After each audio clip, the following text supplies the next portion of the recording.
YouTube, what's going on? Happy Tuesday, January 14th. So, I was perusing YouTube and I come across this channel that I've watched periodically. And listen, you got to check it out. Moore for Life. Moore, the number 4 life. Tell them Driver's Lounge sent you. Hell, this guy is a middle-aged man, African-American, middle-aged, inner city. Not sure what city, but that's where he grew up. He's very vocal about his past and his upbringing and how poor he's been. And, he spent the majority of his life in food service. Those of you who have seen his channel, you know who I'm talking about. You know that I'm not telling you anything he hasn't already said. He made his last video. Now, this guy's a straight up pervert. Yeah, a sexual deviant, okay? And he talks a lot about, he talks a lot about women's appearances and, he was a bodybuilder for many years. I mean, he's about this big right now. But do I appreciate some of his content? Yeah, I do. He gives a certain honest perspective. He won't respond to 99% of the comments. I've left a couple comments saying, this or that, mainly just trolling him, to be honest, because, and I'm going to use the word troll in the sense of I left a negative comment about what he had to say. That's my interpretation of troll, being negative about somebody's content. So if you want to call it trolling, it is what it is, right? So his last video was, he's talking about this job that he had. He made $30,000 and he had like 5 weeks vacation, and it was in food service. He was like a dining room manager or something at a fine dining restaurant. Now, I come from the food service industry. I come from the hospitality industry, right? Do I need a haircut or am I letting it grow? I don't know. I really don't know. It's 2025. All bets are off. Trump's in office. According to some people, I'm not going to need to worry about how long or short my hair is. Everything's coming to an abrupt end here, right? I mean, if you listen to the conspiracy theorists on the internet, we are, it's basically lights out for the planet. But anyways, I come from the food service, and I know what he's talking about. As a head chef, as an executive chef at the end of my career, as a restaurant owner, right? I understand that business, restaurant owners are very limited as to how much they can afford to pay their employees, right? They pay their top tier employees a livable wage, and everybody else is right on the brink of poverty. And it's a sad reality of that business, and it'll stay that way. Because even when they raise the, like in California, they're paying fast food people $20 an hour. Well, even when they did that, all they did was they decreased everyone's hours, right? So they just hired more people, decreased everybody's hours, so everybody's still living on the brink of poverty, right? Hit me up in the comments, let me know. So what I was getting at was when he was talking about as trucking, we hear so much negativity about trucking, especially these days, and post-COVID, and we hear so much about the negativity of trucking and how there's no money to be made. But for the majority of us, right? For the majority of us, one more time, this is the most money we've ever made. And that's a fact. Okay? So you can talk all day long about how trucking isn't, lucrative, right? How trucking isn't, worth a pinch of coon shit, right? Whether trucking ain't worth 2 squirts of piss, right? But you can't sit here and tell me that you've made more money. For the majority of us, again, I'll say it one more time so you don't get into the comment section, the 1 or 2 people, and say, well, I was an engineer and I retired at 55 and I made more money. Yeah, okay, thanks, tough guy. Okay, thank you. Yeah, we get it, right? I'm talking about the majority of us, including myself. Even as a restaurant owner, even as somebody who owned a, I'm not going to call it fine dining, but there was linen on the tables, rack of lamb, tenderloin of beef, seared duck breast, foie gras, sweetbreads, calf sweetbreads, truffle pasta, I could go on, right? I had bison on the menu before bison was even a thing, right? Before anybody had even heard of bison. I was serving Wagyu. I was getting it imported from Japan. They didn't even have Wagyu beef available on the regular in North America at that time. So, a $60 entree was, that was right down the middle of the menu, right? So I'm not going to call it fine dining because I did not have a sommelier. My servers weren't doing classic French dinner service.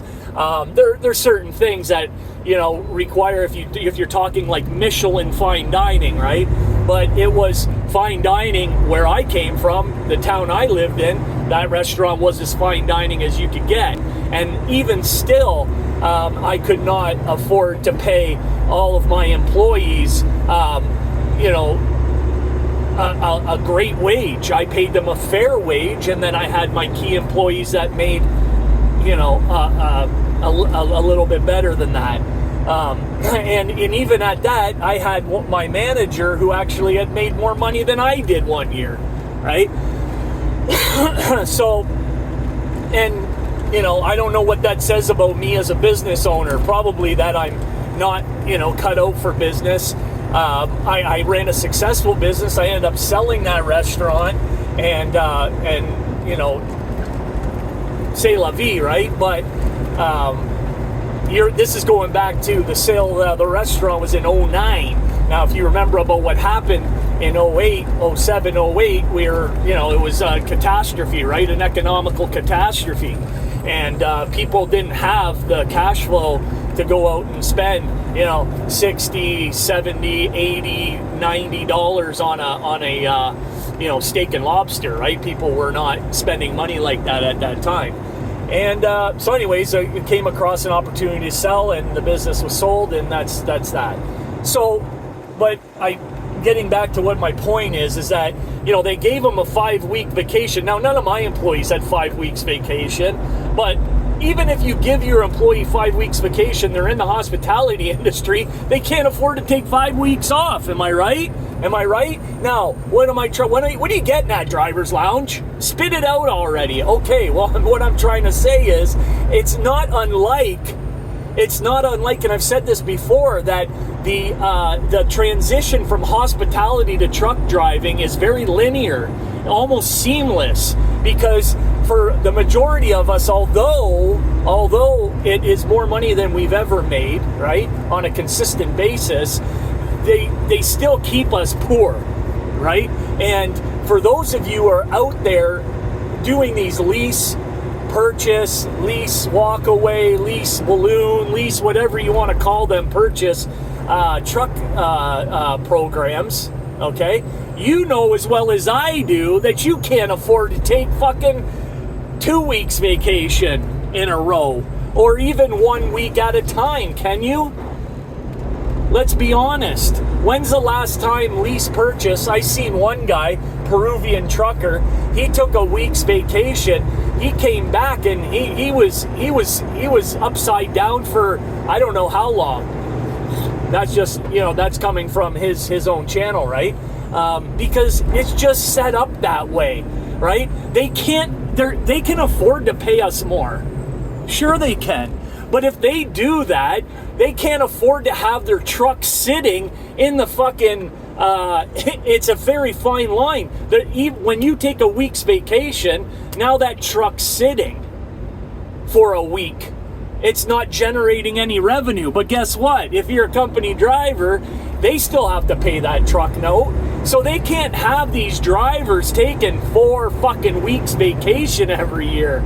Am I right or am I wrong? Right? It's business. And it's a very shrewd business, trucking. Just like the hospitality industry. It's a very shrewd business. You have to be a very shrewd business owner. And you really have to, it's a balancing act, right? And you're balancing many different things at the same time. You know, management of people being the most difficult part of any business, right? That's why when you get into talking about self-drive or unmanned trucks or whatever they're calling them, self-driving, right, trucks and all that. I mean, if you can cut the people portion out of this business, wow, right? I mean, you take away a lot of liability, a lot of expense, a lot of aggravation, a lot of bullshit, a lot of nonsense, a lot of garbage, right? A lot of garbage. And, so it's a no wonder. It's a no-brainer. I mean, if you asked any business person if they could bring in an automated system and remove people out of their business, would they still run their business? 99.999% of business owners would say, hell yeah, sign me up, right? Sign me up. You know, when we talk about trucking, we get into, people who are... we talk about the first ones to go in trucking. If it ever gets to the point where trucking becomes automated, of course it's the line haul guys, right? Of course it's the point A to point B, dropping on the toll road, doing the same thing every day, dropping hook, running 400 miles, boom, boom, in a straight line up and down the toll road all day, every day. Of course you're the first ones going to go. And a lot of these companies, a lot of the people who do that are unionized, right? So I guess that will insulate you a little bit.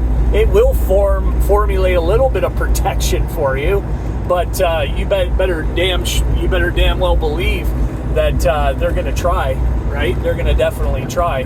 They're the ones with all the money. They're the ones that can institute this change. They can affect this change very quickly with transitioning from a manned vehicle to an unmanned vehicle, right? Some of these companies, I mean, they're not going to, the affordability factor is going to be difficult, especially in the early days of automation. But, so yeah, go check out his channel. He goes on to talks about white women in a very derogatory, calls them snow bunnies, right? So white women are snow bunnies, and you could just tell the look on his face. It gives me the creeps, right? The guy gives me the creeps. Good morning, fleet. MTO are out working Bolton area today. Oh yeah, they are. The MTO. The other thing I wanted to just say is that when it comes to safety, right, in this business, we hear about it all the time. Most of us, it has become the most important thing about our job.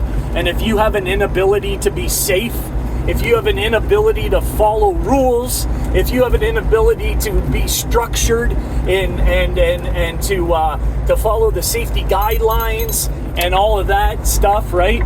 You will find yourself unemployed in a very short time, because for all of these companies these days, it's become paramount to adjust or to get your fleet safe, right? And under the safety balloon or umbrella, and a lot of us are not.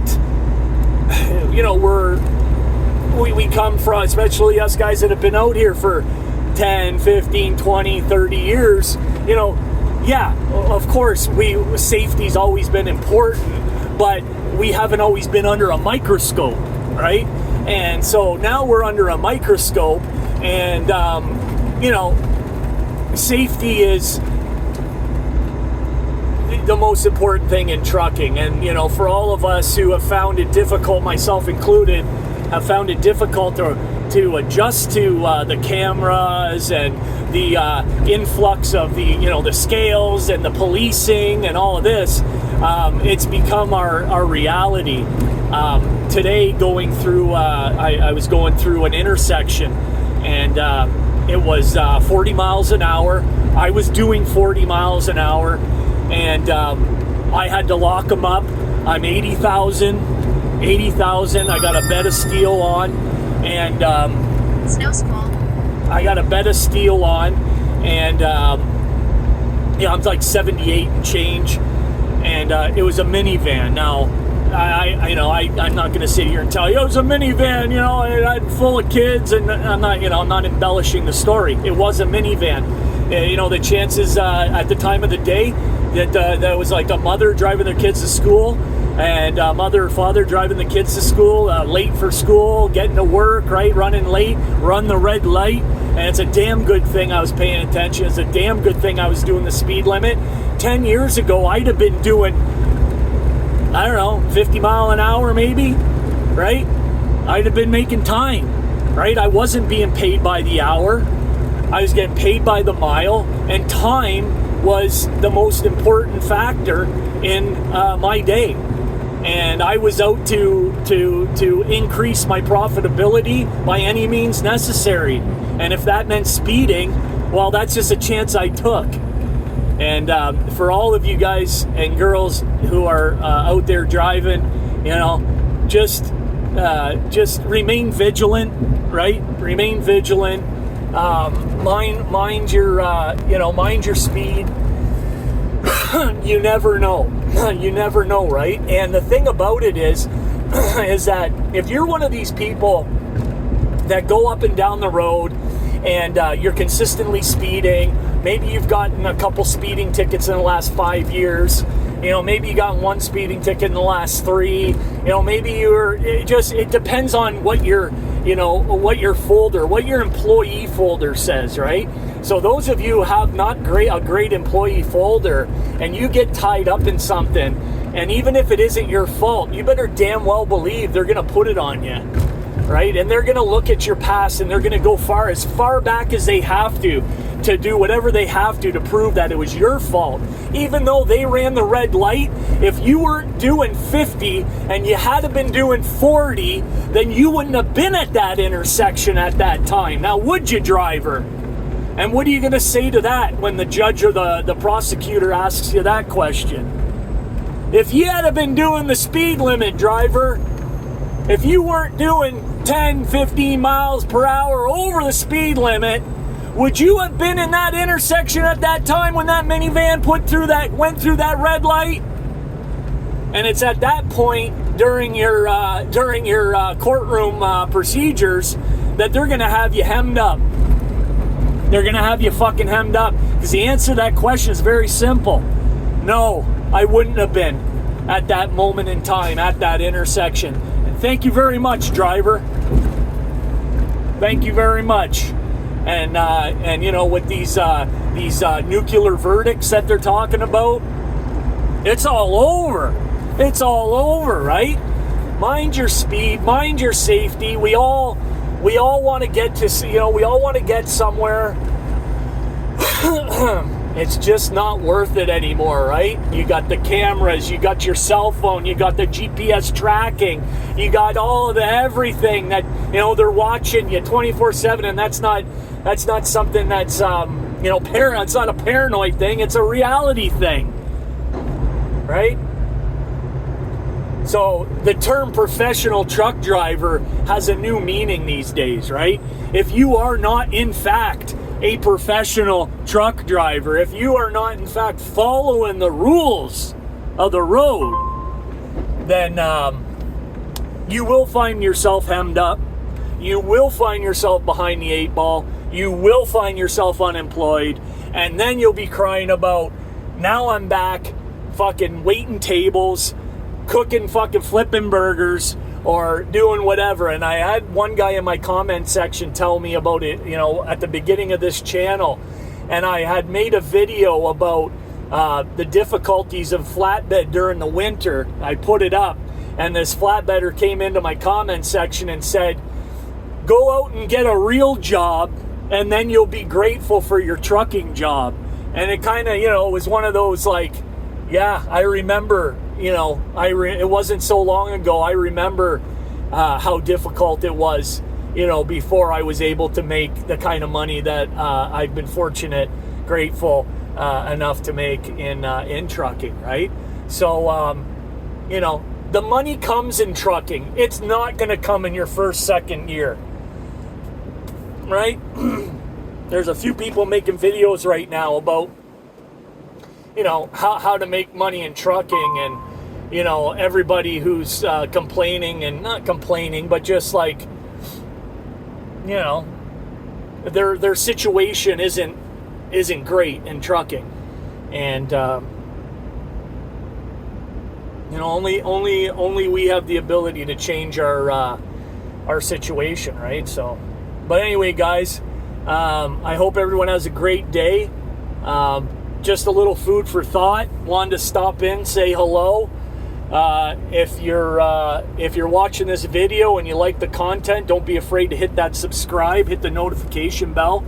And for those of you who tune in every video, thank you, and always appreciate your comments and the interaction. I do.